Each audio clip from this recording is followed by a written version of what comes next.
আর ইজাজ সাহেবের পরিবার আমার যদি ভিডিওটা থাকে, কি ছেলে জন্ম দিয়েছেন, কি কুলাঙ্গার জন্ম দিয়েছেন। জন্ম দেওয়ার সময় গলা টিপে মেরে দিতে পারলেন না। আমি ইজাজের মাকে বলবো, ইজাজের পরিবারকে বলবো, ইজাজের ভাইদেরকে বলবো, ইজাজের ফ্যামিলি থাকলে তার স্ত্রীকে বলবো, ইজাজের শ্বশুর থাকলে তাকে বলবো যে কি জামাই করেছেন আপনারা। ওই জামাই দেখুন, মায়ের মুখের দিকে দেখুন, মায়ের চোখের দিকে দেখুন। আমি ইজাজের মাকে আবারও বলবো কি ছেলে জন্ম দিয়েছেন, ইজাজের বাপকে বলবো কি ছেলে জন্ম দিয়েছেন। মুসলিম রীতি অনুযায়ী বলে দোয়া পড়তে হয়, ভুলে গিয়েছিলেন নাকি? কতটা গায়ে লাগতে পারে ইজাজের মা বাপকে, আমার কিচ্ছু করার নেই। এখনো ছেলেকে শুধরায় নেন, ছেলেকে শুধরে নিন, কারণ ছেলে এখন উঠছে।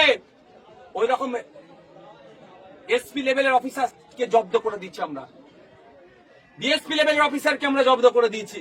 আর একটা এসআই যদি উড়াটা বন্ধ করতে বলবেন, নাহলে বিপদ আছে।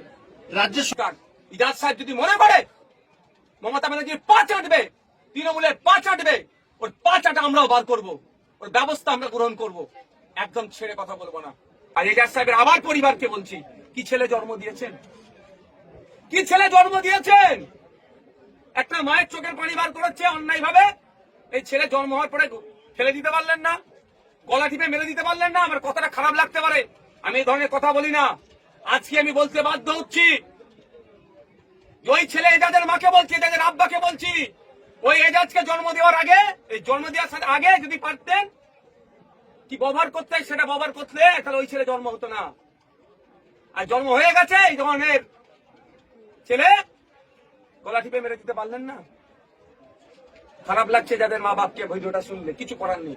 আমার মা কাঁদছে, আমি সহ্য করতে পারবো না।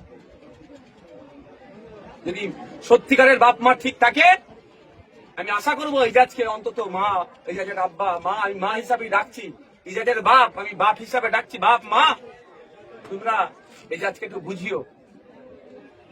কারণ এই চোখের পানিতে ইজাজের পরবর্তী প্রজন্মের হয়তো ক্যান্সার রোগ হবে, বাড়িতে ক্যান্সার রোগ জন্ম হবে, মানুষকে এই ধরনের কাঁদাবে, ক্যান্সার রোগ জন্ম হবে। তোমাদেরই হয়ে যেতে পারে মা, এই মায়ের অভিশাপে। কারণ কেউ পাপ করলো, কার উপরে পাপের আসবে সেটা বোঝা মুশকিল। আমি চাইবো ওই ধরনের না হয়। মাকে বলবো, মা তুমি বদদোয়া করো না, অভিশাপ করবে না, এটা আমি অনুরোধ করছি, আইনের মাধ্যমে লড়াই হবে।